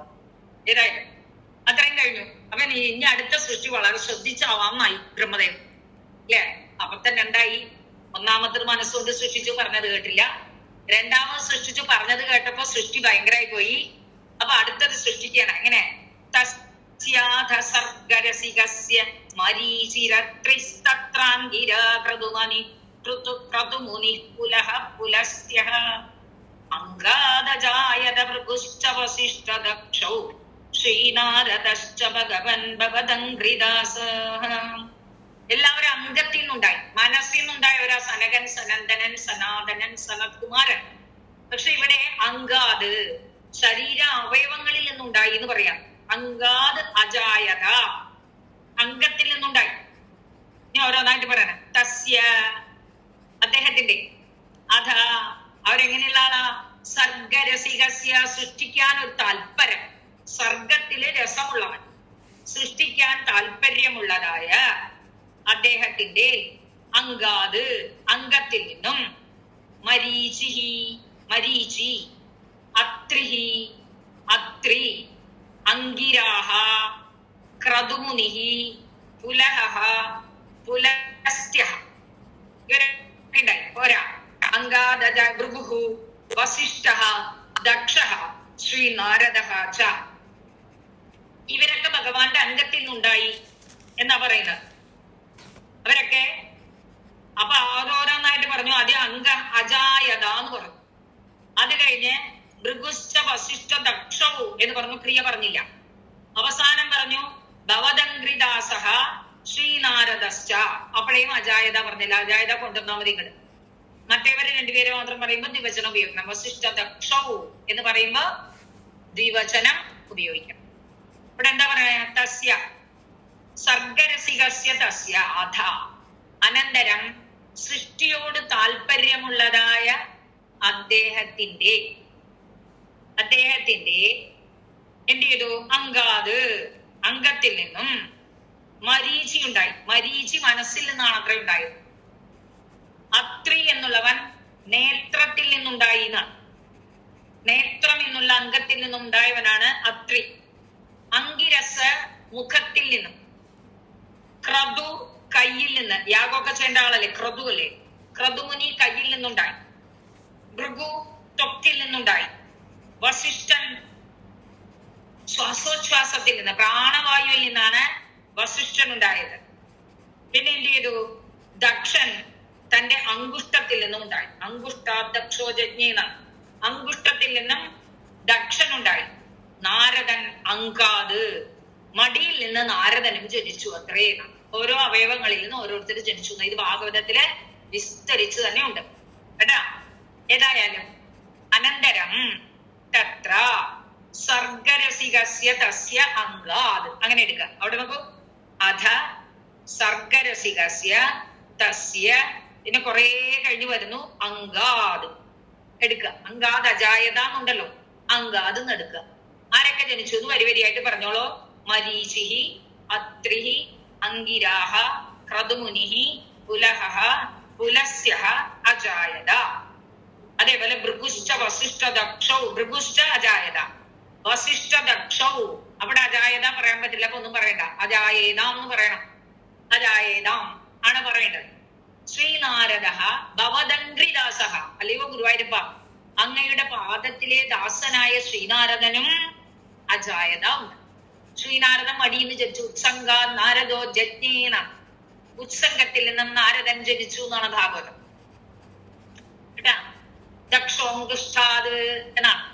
ദക്ഷൻ അങ്കുഷ്ടത്തിൽ നിന്ന് ജനിച്ചു. വിസ്തരിച്ചിട്ടുണ്ട് നമ്മുടെ ആ മൂന്നാമത്തെ സ്കന്ധത്തിലെ മൂന്നാം അധ്യായത്തിൽ വരും. ഇതൊക്കെ നോക്കണം കേട്ടാ. ഏതായാലും ഈ മഹർഷിമാരെയും വസിഷ്ഠനെയും ദക്ഷനെയും നാരദ ഭഗവാനെയും ഒക്കെ സൃഷ്ടിച്ചു. അങ്ങനെ 10 പേരെ സൃഷ്ടിച്ചു. സന്തോഷായി അല്ലെ. ഇവിടെ അതത്ര സർഗരസികസ്യ അംഗാത് മരീചിഹി അത്രിഹി അങ്കിരാഹ ക്രതുമുനിഹി പുലഹ പുലസ്യഃ ഭൃഗുഃ അജായത എന്ന് ബ്രാക്കറ്റിലിടാം. വസിഷ്ഠ ദക്ഷൗച, ഹേ ഭഗവാൻ ഭവദംഘ്രിദാസഃ നാരദഃ ച അജായത, ജനിച്ചു. നോക്കിക്കൊള്ള പദം പിരിക്കുമ്പോ തസ്യ അധ സർഗരസികസ്യ മരീചിഹി അത്രിഹി തത്ര അങ്കിരാഹ ക്രതുമുനിഹി പുലഹ പുലസ്യഃ അംഗാത് അജായത ഭൃഗുഃ ച വസിഷ്ഠ ദക്ഷൗ ശ്രീ നാരദ ഭഗവന് ഭവദംഗ്രിദാസ. ഭഗവൻ എന്ന് സംബോധന പറഞ്ഞു അവസാനത്തേന്. ഹേ ഭഗവന് ഭവദംഗ്രിദാസ, അങ്ങയുടെ അംഘ്രി എന്ന് വെച്ച പാദം, അംഘ്രിദാസനായ നാരദനും ജനിച്ചു. ഇവരെയൊക്കെ സൃഷ്ടിച്ചു. ഇത്രയുമായി. അത് കഴിഞ്ഞപ്പോ പിന്നെയും സൃഷ്ടിച്ചുകൊണ്ടേയിരിക്കുകയാണ്. എന്താണ് ധർമാധികാനവിസൃജന്നഥ കർദമം ച വാണീം വിധായ വിധിരംഗജ സങ്കുലോഭൂത് ത്വദ്ബോധിതൈഃ സനകദക്ഷമുഖൈഃ സനൂജൈഃ ഉദ്ബോധിതശ്ച വിരരാമതമോ വിമുഞ്ചൻ. ഭാഗവതത്തിൽ നമ്മൾ വിസ്തരിച്ച് പഠിച്ചതാണിത്. അതിൽ പറയണ ധർമാധികാൻ, ധർമ്മദേവൻ തുടങ്ങിയവരെയും, ധർമ്മൻ ആദിയിലുള്ളവൻ ധർമാധികാൻ, ധർമ്മദേവൻ തുടങ്ങിയവരെയും, അത കർദമംശാഭിസൃജന്, കർദമനെയും സൃഷ്ടിച്ചു. ധർമാദികളെ സൃഷ്ടിച്ചു, കർദമനെ സൃഷ്ടിച്ചു. അടുത്തൊരു സൃഷ്ടി വന്നത് വാണിയും വിധായ, സരസ്വതി ദേവിയെ സൃഷ്ടിച്ചു. സരസ്വതി ദേവി ബ്രഹ്മദേവൻ സൃഷ്ടിക്കപ്പെട്ടവളാണ്. എന്നിട്ട് എന്ത് ചെയ്തു? വിധി അംഗജസങ്കുലോഭൂത്. വിധി ബ്രഹ്മദേവൻ വ്യാകുലനായി. ഏതിനെ കൊണ്ട്? അങ്കജനെ കൊണ്ട്. അങ്കജൻ എന്ന് വെച്ചാൽ കാമദേവൻ. സരസ്വതിയെ കണ്ട് കാമപരവശനായി തീർന്നു. സരസ്വതിയുടെ പിന്നിൽ ഓടിയെന്നാണ് അതങ്ങനെ പറയും. അപ്പൊ എന്തേനു? ത്വദ്ബോധിതൈഹി, അതിനും പ്രേരണ ഭഗവാൻ വേണ്ടി വന്നു. ത്വദ്ബോധിതൈ, അങ്ങയുടെ പ്രേരണയാൽ, സനകദക്ഷമുഖൈസ്തനൂജൈഹി, അദ്ദേഹത്തിന്റെ തന്നെ പുത്രന്മാരായ സനകാദികളും ദക്ഷൻ തുടങ്ങിയ പുത്രന്മാരാൽ ഉദ്ബോധിത, പറഞ്ഞു മനസ്സിലാക്കിച്ചു കൊടുത്തു അച്ഛന് ഇങ്ങനെ ചെയ്യരുത് എന്ന്. അങ്ങനെ പറഞ്ഞപ്പോഴേ തമോ വിമുഞ്ചൻ, ആ ഉള്ളിലുള്ള തമോ ഗുണത്തിനെ അങ്ങനെ വിട്ടിട്ട് വിരരാമ, അജ്ഞാനം മാറി വിരരാമ, അതിൽ നിന്നും വിരമിച്ചു. അതായത് ധർമാദികന്മാരെയും ധർമാദികളെയും കർദമ പ്രജാപതിയെയും സൃഷ്ടിച്ച ശേഷം വാണിയെ സൃഷ്ടിച്ചതായ ആ ബ്രഹ്മദേവൻ കാമപരവശനായി തീർന്നു. അപ്പോൾ ഭഗവാനാൽ പ്രേരിപ്പിക്കപ്പെട്ട അദ്ദേഹത്തിന്റെ തന്നെ പുത്രന്മാരായ സനകാദികളും ദക്ഷന്മാരാൽ, സനകാദികളാൽ ഉദ്ബോധിത, പറഞ്ഞു മനസ്സിലാക്കിക്കപ്പെട്ടതായ ആ ബ്രഹ്മദേവൻ തമോ വിമുഞ്ചൻ വിരരാമ, ആ അജ്ഞാനം വിട്ട് അതിൽ നിന്നും പിന്മാറി. കാരണം തമോബാധ ആർക്ക് വേണമെങ്കിൽ ഉണ്ടാവാന്ന്. അത് മനസ്സ് എന്നുള്ളതൊന്നുണ്ടല്ലോ, അത് എന്ത് തപസ് ചെയ്തിട്ട് എന്ത് കാര്യം? എത്ര തപസ് ചെയ്തു അല്ലെ? ശതം പരിവത്സരൈഹി എന്ന് പറഞ്ഞു 100 വർഷം ചെയ്താണ് ബ്രഹ്മദേവൻ. എന്നിട്ടും ആ മനസ്സ് അഞ്ചലായി പോയി. അതാണ് മനസ്സിന്റെ ബാധ ഉണ്ടാകും. അപ്പൊ അതെന്താണ്? അപ്പൊ ഉചിതമായ ഉപദേശം, അത് വേറൊരു കാര്യം കൂടി പറയല്ലേ, ഉപദേശം ആര് പറഞ്ഞാലും സ്വീകരിക്കണം എന്നാണ്. ഉപദേശം പറയുന്നത് ചെറിയ കുട്ടിയാന്ന് വിചാരിക്കണ്ട. പ്രഹ്ലാദൻ ഉപദേശിച്ചിട്ട് ഹിരണ്യകശിപു കേട്ടില്ല എന്നേ ഉള്ളൂ. ഉപദേശത്തിന് ആൾബലമില്ല. അറിവുള്ളവർ ആര് വേണമെങ്കിൽ ഉപദേശിക്കാം. ഇപ്പൊ പറയണ ഇവിടെ ഉപദേശിച്ചു ആരെ? തന്റെ തന്നെ മക്കളാണ്. സനകാദികളും ദക്ഷനുമാണ് ഉപദേശിച്ചത്. എന്നിട്ട് അദ്ദേഹം അജ്ഞാനത്തെ വെടിഞ്ഞു. മനസ്സിലായോ? അപ്പൊ ചെറിയവർ പറഞ്ഞാലും ചെവിട്ടിൽ പോണം എന്നൊരു ന്യായമുണ്ട് അല്ലേ? ചെറിയ കുട്ടികളാ പറഞ്ഞെന്ന് വെച്ചാലും അതിൽ കാരണം ഉണ്ടെങ്കിൽ ചെവിയിൽ കേൾക്കാം. ഈ ബ്രഹ്മദേവൻ അതാണ് സംഭവിച്ചത്. വലിയ അറിവാളിയായി താൻ തന്നെ സൃഷ്ടിച്ച ആ സരസ്വതിയുടെ പിന്നിൽ പോയപ്പോഴേ മറ്റുള്ളവരെ അതിൽ നിന്നും അദ്ദേഹത്തെ പിന്തിരിപ്പിച്ചു. കുട്ടികളാണ് പിന്തിരിപ്പിച്ചത്. ഏതായാലും തമോ വിമുഞ്ചന, അജ്ഞാനത്തെ അങ്ങോട്ട് ഉപേക്ഷിച്ച് വീരരാമ, അതിൽ നിന്ന് വിരമിച്ചു. ഇവിടെ എന്തൊക്കെയാ പറഞ്ഞ? അധ ധർമാദികാൻ കർദമം ച അഭിസൃജൻ വാണീം വിധായ വിധിഹി അംഗജസങ്കുലഃ അഭൂത് തദ്ബോധിതൈഹി സനകദക്ഷമുഖൈഹി തനൂജൈഹി ഉദ്ബോധിതഃ തമഃ വിമുഞ്ചൻ വിരരാമ ച. തമോ വിമുഞ്ചൻ വിരരാമ, ആ അജ്ഞാനത്തെ വിട്ട് വിരമിച്ചു അല്ലെ? എപ്പോൾ? ഉദ്ബോധിതനായപ്പോൾ. ആരാണ് ഉദ്ബോധിതനായത്? സനക ദക്ഷമുഖൈർ തനൂജൈഹി, സനകൻ ദക്ഷൻ തുടങ്ങിയ തന്റെ പുത്രന്മാരാൽ ഉണർത്തപ്പെട്ടവനായപ്പോൾ.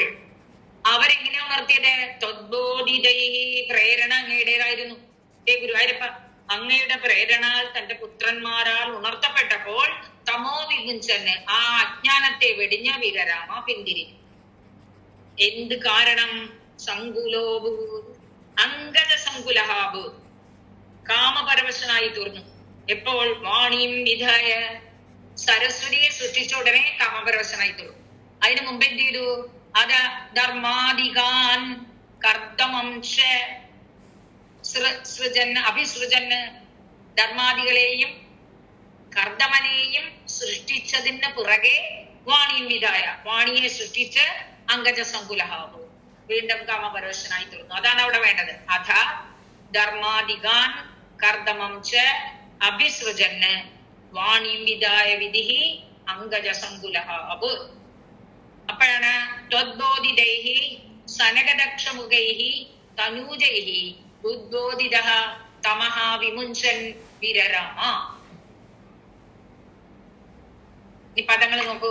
ധർമാദികാൻ അഭിസൃജൻ അധ കർദ്ദമം ച വാണീം വിധായ വിധിഹി അങ്കജസങ്കുലഃ അഭൂത് ത്വദ്ബോധിതൈഹി സനകദക്ഷമുഖൈഹി തനൂജൈഹി ഉദ്ബോധിതഃ ച വിരരാമ തമോ വിമുഞ്ചൻ തമഃ വിമുഞ്ചൻ. എന്നിട്ട് പറയാണ്, അത് കഴിഞ്ഞു ഇനി അടുത്ത സൃഷ്ടി എന്തൊക്കെയാണ്? വേദാൻ പുരാണ നിവഹാന വിസർവവിദ്യാഃ കുർവൻ നിജാനനഗണാശ്ചതുരാനനാശ്ചതുരാനനോസൗ പുത്രേഷു തേഷു വിനിധായ സസർഗവൃദ്ധിം അപ്രാപ്നുവൻ തവ പദാംബുജമാശ്രിതോ ഭൂത്. തവ പദാംബുജമാശ്രിതഃ ഭൂത്. വീണ്ടും അങ്ങയുടെ കാലിൽ തന്നെ ആശ്രയിച്ചു. എന്താ കാരണം? അപ്രാപ്നുവൻ, നേടാൻ പറ്റാത്തതുകൊണ്ട്. എന്തിനെ നേടാൻ പറ്റിയില്ല? സർഗവൃദ്ധി അപ്രാപ്നുവൻ, താൻ വിചാരിച്ച പോലെ സൃഷ്ടി അഭിവൃദ്ധി പ്രാപിച്ചില്ല എന്ന് കണ്ടപ്പോൾ ത്വത്പാദാംബുജം ആശ്രിതഃ ഭൂത്, അങ്ങയുടെ പാതാരവിന്ദത്തെ തന്നെ ആശ്രയിച്ചു. ഇത്രയൊക്കെ ആൾക്കാരെ സൃഷ്ടിച്ചു. അതിനുശേഷം പിന്നെന്തൊക്കെ സൃഷ്ടിച്ചു? അസൗ ചതുരാനന, 4 മുഖം ഉണ്ടല്ലോ. ഓരോ മുഖത്തിൽ നിന്ന് ഓരോ വേദത്തിനെ സൃഷ്ടിച്ചു. ചതുരാനന, വേദങ്ങളെയാണ് സൃഷ്ടിച്ചത് ആദ്യം. എന്നിട്ട് എന്ത് ചെയ്തു? വേദങ്ങൾ മാത്രല്ല, വേദാൻ പുരാണ നിവഹാനവി, പുരാണങ്ങളുടെ കൂട്ടം, പുരാണങ്ങളും ഉപപുരാണങ്ങളും സൃഷ്ടിച്ചു. ഇതിഹാസത്തിനെയും സൃഷ്ടിച്ചു. 4 വേദങ്ങളെയും സൃഷ്ടിച്ചു. 6 വേദാംഗങ്ങളെയും സൃഷ്ടിച്ചു. പിന്നെ എന്ത് ചെയ്തു? സർവവിദ്യാഹ, എല്ലാ വിദ്യകളെയും നിർമ്മിച്ചു. ഇത്രയും ചെയ്തു. ഇതൊക്കെ തേഷു പുത്രേഷു വിനിധായ, ഇതൊക്കെ പുത്രന്മാരുടെ കയ്യിൽ ഏൽപ്പിച്ചു കൊടുത്തു. പ്രജാപതികളായ മരീചി, അത്രി, അങ്കിരസ്, പുലഹൻ, പ്രഥമുനിയൊക്കെ ഉണ്ടല്ലോ, അവരുടെ കയ്യിൽ ഇതൊക്കെ ഏൽപ്പിച്ചു കൊടുത്തു. ഇത്രയൊക്കെ ആയിട്ട് വെയിറ്റ് ചെയ്തു. സൃഷ്ടി വർദ്ധിക്കുന്നുണ്ടോ എന്ന് നോക്കി. പക്ഷേ സർഗവൃദ്ധി അപ്രാപ്നുവൻ, താൻ വിചാരിച്ച രീതിയില് സൃഷ്ടി വികസിച്ചിട്ടില്ല എന്ന് കണ്ടപ്പോഴ് വീണ്ടും തവ പദാംബുജമാശ്രിതോ ഭൂത്, അങ്ങയുടെ പദാരവിന്ദത്തെ തന്നെ ആശ്രയിച്ചു. വിചാരിച്ച പോലെ സൃഷ്ടിയൊന്നും ശരിയായില്ല. തന്നെ ഇതം ജഗത് അപൂരിതമാവണം എന്ന് വിചാരിച്ചതാ. സൃഷ്ടി കൊണ്ട് ഭൂമി മുഴുവൻ നിറയണം എന്ന് വിചാരിച്ചതാ. അതൊന്നും ഫലത്തിൽ കണ്ടില്ല. ഉടനെ ഭഗവത് പാദത്തെ ചിന്തിച്ചു. അതിനു മുൻപായിട്ട് ബ്രഹ്മദേവൻ തന്റെ 4 മുഖങ്ങളിൽ നിന്ന് 4 വേദങ്ങളെയും 6 വേദാംഗങ്ങളെയും പുരാണങ്ങളെയും ഉപപുരാണങ്ങളെയും ഇതിഹാസങ്ങളെയും പിന്നെ അതുപോലെ എല്ലാ വിദ്യകളെയും സൃഷ്ടിച്ചു എന്നാണ് പറയുന്നത്. മീമാംസ, ന്യായം തുടങ്ങിയിട്ടുള്ള ഭാഗങ്ങള്. അത് ന്യായവിസ്താരം, മീമാംസ, പുരാണം, ധർമ്മശാസ്ത്രം, ഇങ്ങനെയുള്ള വിദ്യകളെയൊക്കെ സൃഷ്ടിച്ചു. എന്നിട്ട് ഇതൊക്കെ തന്റെ പുത്രന്മാരായ മരീച്യാദികളുടെ കയ്യിൽ ഏൽപ്പിച്ചു കൊടുത്തു. എന്നിട്ട് വെയിറ്റ് ചെയ്തു, സർഗം എത്രത്തോളമായി എന്ന് നോക്കാൻ. സൃഷ്ടി അതൊട്ട് അഭിവൃദ്ധി പ്രാപിച്ചത് കണ്ടില്ല. തന്റെ മനസ്സിന് അത്രത്തോളം വിപരീകരിച്ചില്ല. ഉടനെ ത്വത്പദാംബുജമാശ്രിതോ, ഭഗവാന്റെ പാതാരവിന്ദത്തിൽ തന്നെ വീണ്ടും വന്ന് ആശ്രയിച്ചു.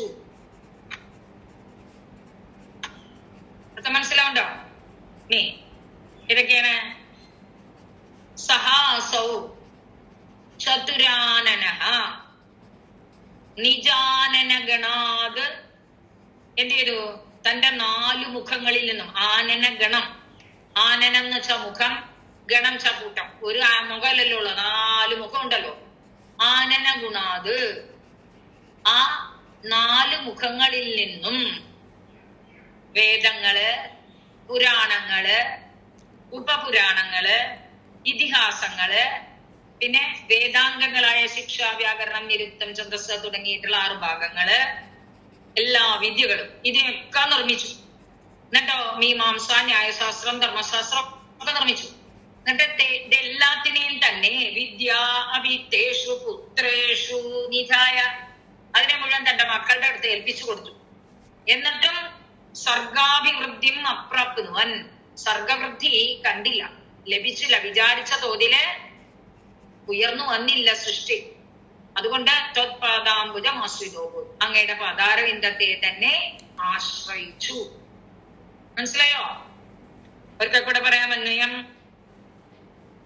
അഥാസൗ ചതുരാനനഃ നിജാനനഗണാത് വേദാൻ പുരാണനിവഹാൻ സർവവിദ്യാഃ അഭികുർവൻ തേഷു പുത്രേഷു വിനിധായ സർഗവൃദ്ധിം അപ്രാപ്നുവൻ എന്ത് ചെയ്തു? തവ പദാംബുജം ആശ്രിത അഭൂത്, ഭഗവാന്റെ പദാരവിന്ദത്തെ തന്നെ ആശ്രയിച്ചു. അല്ലെ പദങ്ങൾ വേദാൻ പുരാണനിവഹാൻ അപി സർവവിദ്യാഃ കുർവൻ നിജാനന ഗണാത് ചതുരാനനഃ അസൗ പുത്രേഷു തേഷു വിനിധായ സഹ സർഗവൃദ്ധിം അപ്രാപ്നുവൻ തവ പദാംബുജം ആശ്രിതഃ അഭൂത്. അടുത്ത ശ്ലോകം നോക്കാം. ഇത്രയും ആയപ്പോഴേ ഇനി വേറൊരു വഴിയില്ല, താൻ വിചാരിച്ച പടത്തിൽ എത്തണില്ല. ഉടനെ ഭഗവാനെ ആശ്രയിച്ചല്ലോ. ഭഗവാനെ ആശ്രയിച്ചപ്പോ എന്താണ്? ഉപായം അറിഞ്ഞു. സൃഷ്ടി വർദ്ധിക്കാനുള്ള ഉപായം എന്താണെന്ന് പിടികിട്ടി ഭഗവാനെ ആശ്രയിച്ചപ്പോ. ജാനന്നുപായമഥ ദേഹമചോ വിഭജ്യ സ്ത്രീ പുംസഭാവമഭജന്മനുതദ്വധുഭ്യാം താഭ്യാം ച മാനുഷകുലാനി വിവർദ്ധയൻ സ്വം ഗോവിന്ദമാരുതപുരേശ നിരുന്ധി രോഗാൻ. ഗോവിന്ദ മാരുതപുരേശ രോഗാൻ നിരുന്ധി. പ്രാർത്ഥിക്കണം. ഗോവിന്ദനാണ്, ഗോക്കളെ ഉയർത്തിയവനാ, പശുക്കളെ ആ പ്രളയത്തിൽ നിന്ന് രക്ഷിച്ചവനാ. ഗോ എന്ന് പറഞ്ഞാൽ ഭൂമി എന്നർത്ഥമുണ്ട്. ഗോവിനെയും രക്ഷിച്ചവനാ. എങ്ങനെ? ആ ഭൂമിയെ വരാഹരൂപമെടുത്ത് മുകളിലേക്ക് കൊണ്ടുവന്നവനാ. അപ്പൊ ഗോവിന്ദനാണ്. മരുത്തുരേശൻ, ഗുരുവായൂർ വസിക്കുന്ന ഈ ഭഗവാനെ എന്റെ രോഗങ്ങളെ ഇല്ലാതാക്കി തീർത്തു എന്ന് പ്രാർത്ഥനയാണ്. എന്താ പറയാ? ജാനൻ അറിയുന്നവനായിട്ട്. എന്തിനെ? ഉപായം ജാനന്, ഉപായം അറിയുന്നവനായിട്ട്. അഥാ ഉപായം ജാനന്, അവസാനം ഉപായം അറിയുന്നവനായിട്ട്. അജഹ, ഈ ബ്രഹ്മദേവൻ ദേഹം വിഭജ്യ, തന്റെ ദേഹത്തെ വിഭജിച്ചു. ദേഹത്തെ വിഭജിച്ച് സ്ത്രീ പുംസഭാവം അഭജത് മനു തദ്വധുഭ്യ, മനുവും മനുവിന്റെ വധുവുമായിട്ട് സ്ത്രീ പുംസഭാവം അഭജത്, സ്ത്രീ എന്നും പുരുഷനും എന്നുള്ള ഭാവത്തെ പ്രാപിച്ചു. ശരീരത്തിനെ രണ്ടായി തിരിഞ്ഞു. ഒന്ന് മനു, ഒന്ന് അവന്റെ പത്നി. അങ്ങനെ സ്ത്രീയും പുരുഷനുമായി തീർന്നു. ഇത് പറയണ മാധവപുരേശ ഗോവിന്ദ താഭ്യാം മനുവധൂഭ്യാം, ആ മനുവും വധുവിനെയും കൊണ്ട്, അവരിരുവരെയും കൊണ്ട് മാനുഷ കുലാനി വിവർദ്ധയൻ, ഈ മനുഷ്യവംശത്തെ വർദ്ധിപ്പിക്കുന്നവനായിരിക്കുന്ന, വർദ്ധിപ്പിക്കാൻ പ്രേരിപ്പിച്ചതങ്ങല്ലേ, അങ്ങനെയുള്ളതായ ത്വം നമ്മ രോഗാൻ നിരുന്ധി, എന്റെ രോഗങ്ങളെ ഇല്ലാതാക്കി തരണമേ എന്ന് പ്രാർത്ഥിക്കുന്നു. അവസാനം ഉപായം മനസ്സിലായി. ഭഗവത് പ്രേരണ കൊണ്ട് തന്റെ ശരീരത്തെ രണ്ടാക്കി. ഒന്ന് സ്ത്രീ, ഒന്ന് പുരുഷൻ, ഒന്ന് മനു, മനുവിന്റെ പത്നിയും. ശതരൂപയാണ് പത്നിയുടെ പേര്. ഇത് രണ്ടായി തീർന്നു. അവരെ രണ്ടുപേരെയും കൊണ്ട് ഈ മനുഷ്യകുലം വർദ്ധിപ്പിച്ചുകൊണ്ട് ഇരിക്കുന്നല്ലയോ ഭഗവാനെ, അങ്ങ് എന്റെ രോഗങ്ങളെ മാറ്റിത്തന്ന. ഇതാണ് പ്രാർത്ഥന. നോക്കിക്കോളൂ. അധ അജഹ ഉപായം ജാനന് ദേഹം വിഭജ്യ, എന്നിട്ട് എന്ത് ചെയ്തു? മനു തദ്വധൂഭ്യാം ശ്രീ പുംസഭാവം അഭജത്. ഹേ മാരുതപുരേശ ഗോവിന്ദ താഭ്യാം ച മാനുഷകുലാനി വിവർദ്ധയൻ മേ രോഗാൻ നിരുദ്ധി.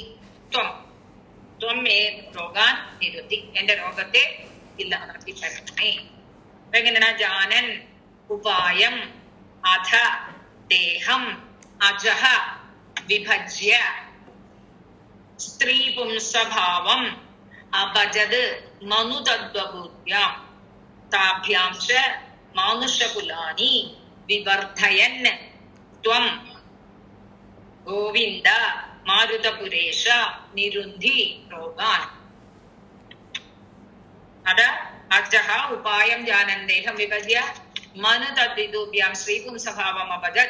ഹേ മാരുതപുരേശ, ഹേ ഗോവിന്ദ, താഭ്യാം ച മാനുഷകുലാനി വിവർദ്ധയൻ ത്വം മമ രോഗാൻ നിരുന്ധി. എന്റെ രോഗങ്ങൾ ഇല്ലാതാക്കി തരണം. ജാനൻ ഉപായമഥ ദേഹമജോ വിഭജ്യ സ്ത്രീപുംസഭാവമഭജത് മനു തദ്വധുഭ്യാം താഭ്യാം ച മാനുഷകുലാനി വിവർദ്ധയൻ സ്വം ഗോവിന്ദ മാരുതപുരേശ നിരുന്ധി രോഗാൻ. സർവത്ര ഗോവിന്ദനാമ സങ്കീർത്തനം. ഗോവിന്ദ ഗോവിന്ദ. ലക്ഷം പ്രകാരമൊടു സൃഷ്ടിപ്പതിന്നും അത് രക്ഷിപ്പതിന്നും അത് ശിക്ഷിപ്പതിന്നും ഇഹ വിക്ഷേപമാവരണം ഈ രണ്ട് ശക്തികൾ അതിങ്കേനുദിച്ചു ഹരിനാരായണായ നമഃ. ഹരനും വിരിഞ്ചനുമിതമരാതിനായകനും അറിയുന്നതില്ല തവ മറിമായതൻ മഹിമ. അറിവായ് മുതൽ കരളിൽ ഒരുപോലെ നിന്നരുളും പരജീവനിൽ തെളിക നാരായണായ നമഃ.